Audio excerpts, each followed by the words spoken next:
retrata a democracia na presença das camadas mais pobres. Hoje, com uma presença ilustre do vereador de Santa Isabel, o Oswaldo Júnior, onde ele vai retratar a legislação na democracia e as medidas tomadas sobre o assunto.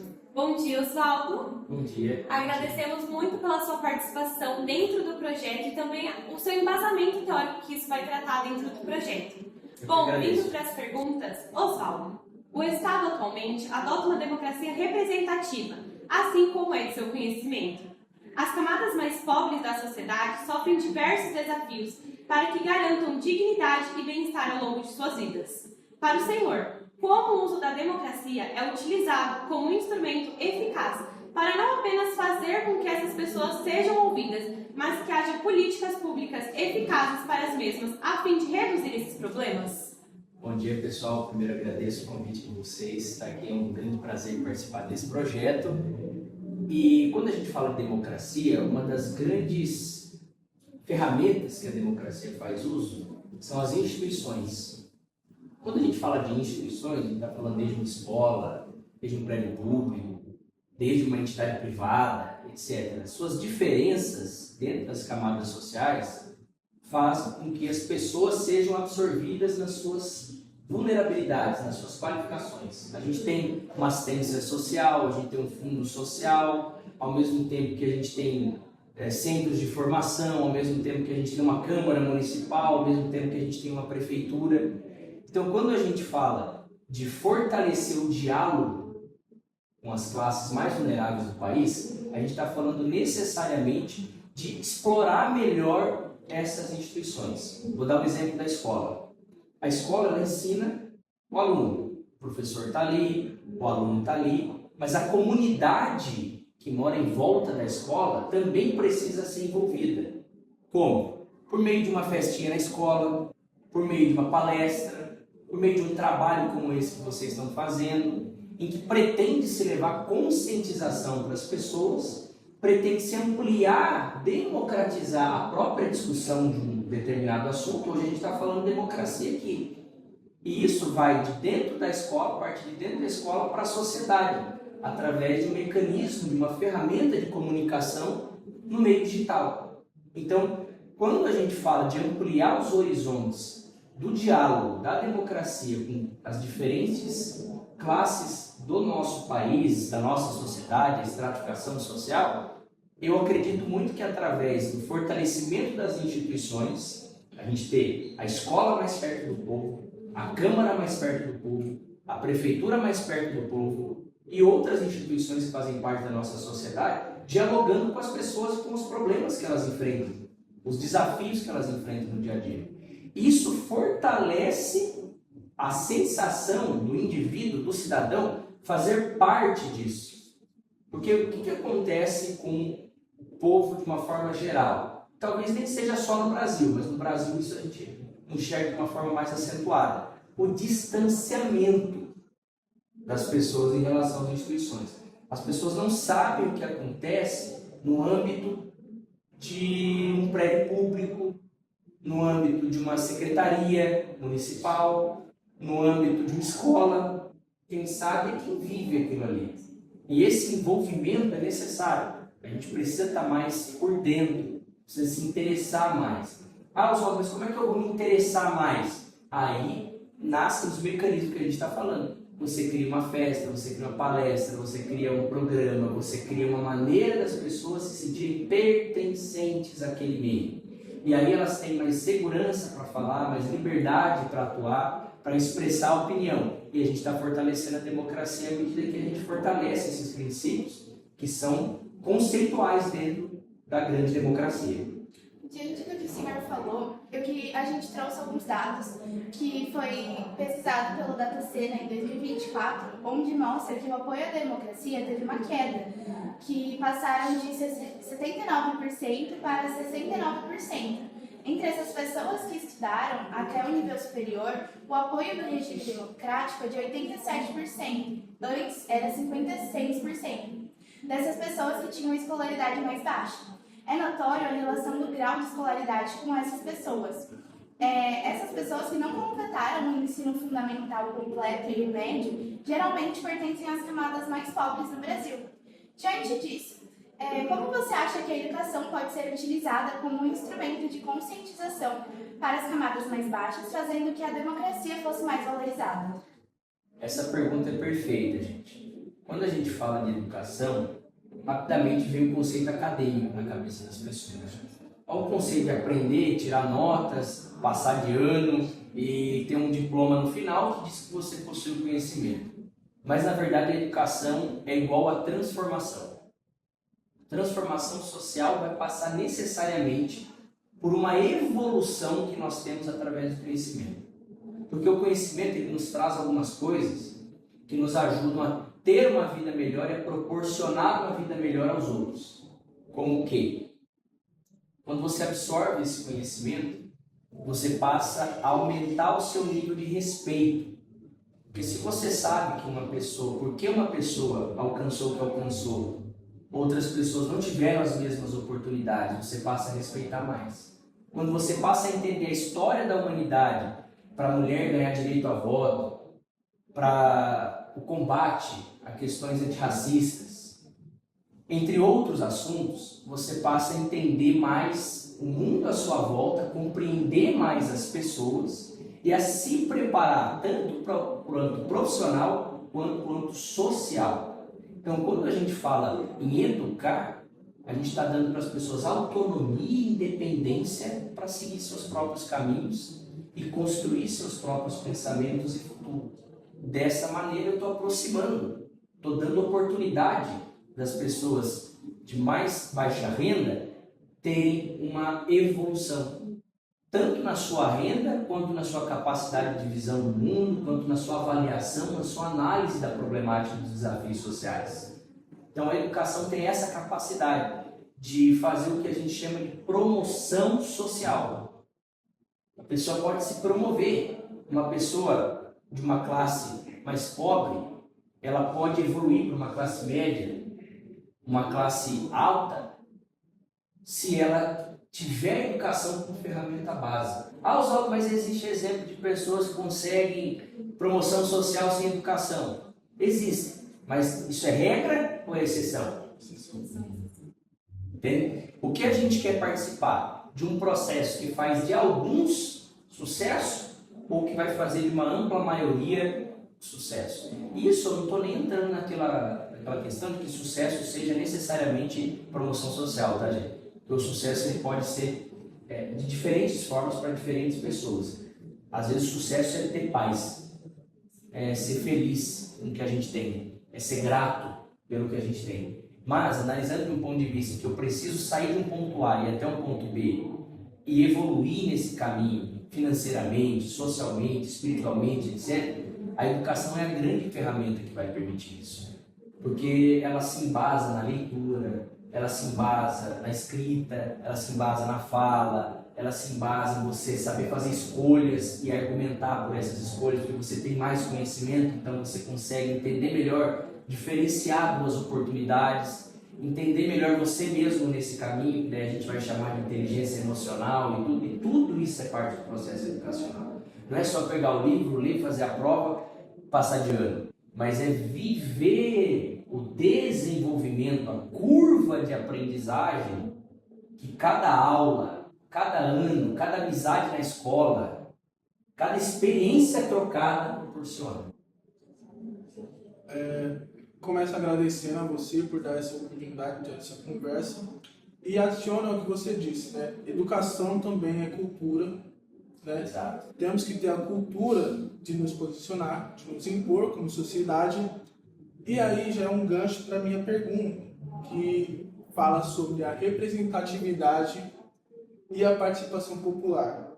Porém, na nossa prática, na nossa vivência cotidiana, observamos esse distanciamento das pessoas ou até falta de possibilidades dessas pessoas se integrar ao poder público e as necessidades reais dessa população que utiliza ali os meios públicos para poder ter uma vida melhor.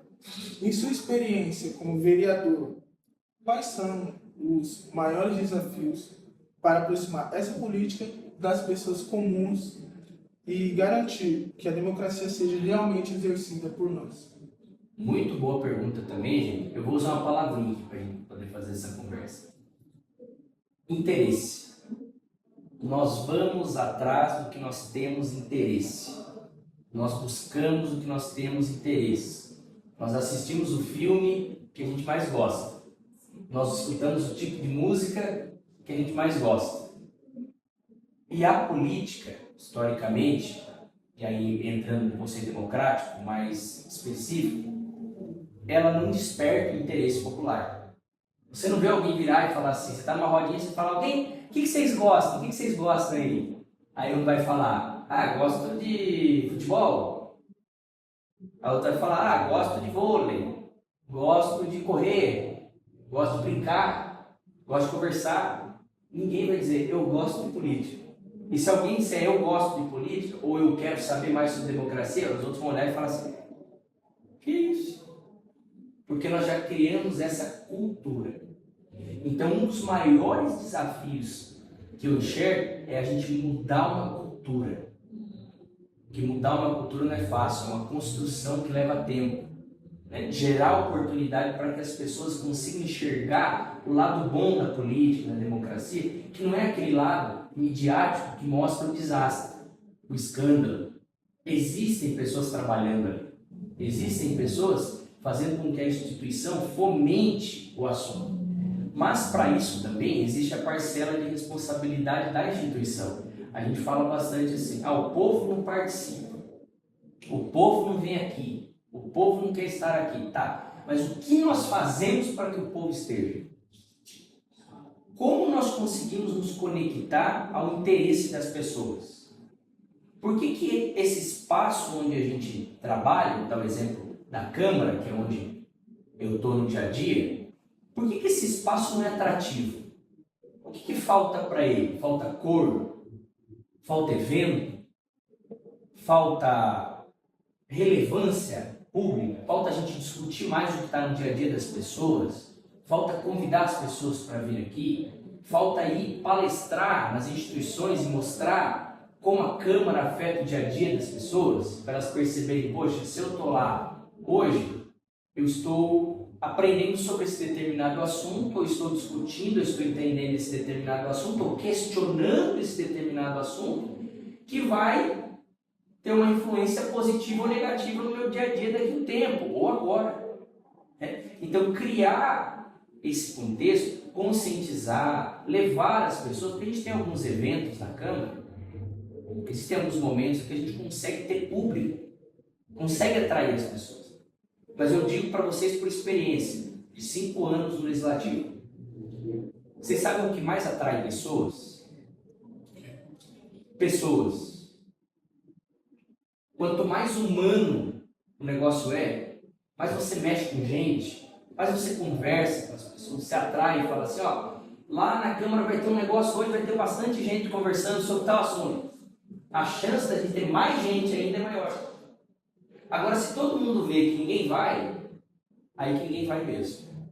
Vocês já viram aquela mística do... Você tem 2 restaurantes. Um tá uma fila e o outro não tem ninguém. Para onde as pessoas vão? Na fila. Toda fila.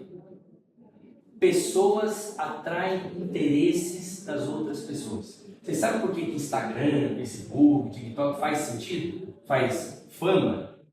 As pessoas gostam? Porque tem pessoas. Tem pessoas vivendo seu dia a dia lá, anunciando um produto, falando de coisas wherever. Então, pessoas se atraem por pessoas. Para a gente fortalecer a democracia, nos prédios públicos, nas instituições diferentes, nas instituições públicas e privadas, a gente fala muito de política, as pessoas só pensam no público, mas o privado também faz parte. Toda a sociedade faz parte. Nós precisamos ser mais humanos. Trazer as pessoas para as discussões, fazer as palestras, conscientizações, mas tirar o aspecto formal. Sentem-se, levantem-se, falem, calem-se, olhem, fecha o olho. É muita regra, a gente precisa mais de espontaneidade. Nem a gente está fazendo aqui o nosso podcast, estou chamando até de nosso já, mas é assim que eu percebo que é o caminho que a gente consegue contextualizar. Vou até dar mais um exemplo para vocês. Algumas semanas atrás a gente teve o GEP, Jovens Empreendedores Primeiros Passos na cidade, que é um projeto de feirinha. Os alunos montam ali seus produtos, fazem a feirinha e eles colocam em prática toda a parte de ensino de educação financeira que eles receberam ao longo do ano. E você vê tanta gente ali, tantos pais, fazendo parte daquele programa na comunidade, comprando das crianças para incentivar. O que atraiu, no fundo, o que atraiu esses pais para a escola? É a educação financeira? Não. É a escola? Não.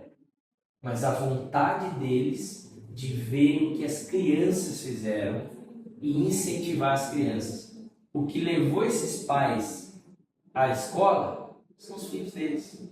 O que vai levar esses pais a uma Câmara Municipal? Os filhos deles. Eles mesmos.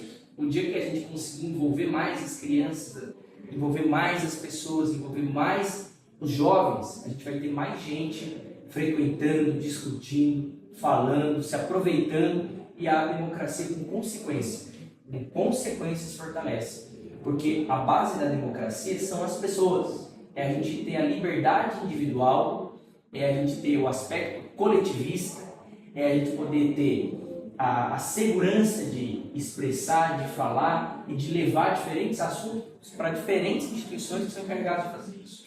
Tá? Então esse ponto é muito importante, esse aspecto dos desafios. E para que tudo isso aconteça, é preciso ter uma mudança cultural. E para ter uma mudança cultural, a gente vai ter que ser consistente, paciente e trabalhar bastante.